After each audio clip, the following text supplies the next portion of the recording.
In a few weeks, I am starting a new business with a business partner. My new business partner is family. Am I making a huge mistake? You know what? Business with family is interesting. No, I don't think you're making a huge mistake. I mean, I don't go by the rule of never mix business with family. I think that's madness. Some of the greatest dynasties in the world have been generational. Brothers or family members in that regard, father-son teams, and they're some of the greatest businesses. Now, so you can't just throw everything out and say, no, you shouldn't do business with family.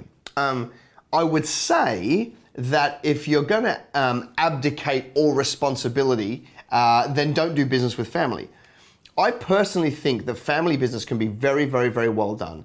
But the things to bear in mind are boundaries. You know, one of the biggest issues with family business is they can never talk about anything else except the business. And so what happened? No one wants to go to the barbecue on the weekend, and no one wants to hang up with little Gracie's first birthday because it just ends up being a talk about business. So you've got to have those boundaries where you have that time and the understanding where everybody goes, you know what? We just don't talk about it on these occasions, okay? And when somebody brings it up, they get a clip around the ear and everybody moves on and talks about something else. So you've got to have those clear boundaries. The second thing I would have, because I'm starting a business that I intend to be a legacy, which my kids are hopefully going to take on. So I'm not anti this whole business with family thing, but I think you want to have very, very, very, very, very, very watertight expectations listed from both parties or whoever or multiple parties. So, for example, if I was going to start a business with family, I would give each other lots and lots of outs in the contract, meaning that at this point, one of us can leave. At this point, one of us can leave. At this point, one of us can leave.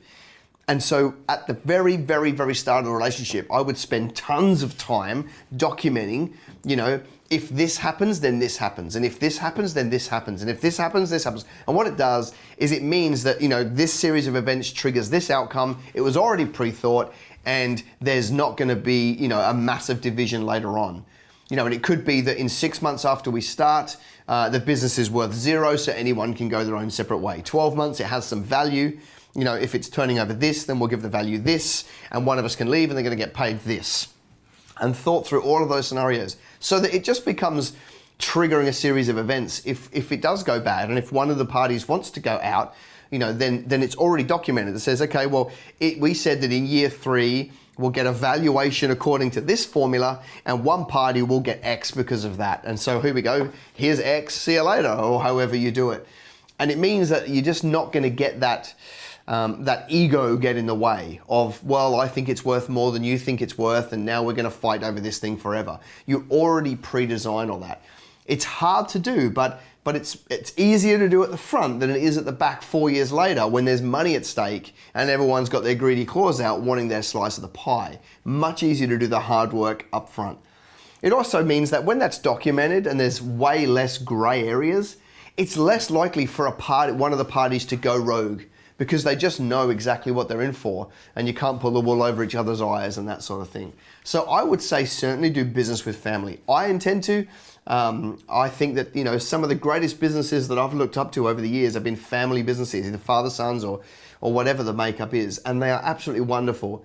And we've coached hundreds of family businesses, and the dynamic is wonderful. I mean, they love each other, they get to work together every day, they get to see each other and hang out, and that is a very, very rich work environment that we should support, but only if we're going to take the time to document it well.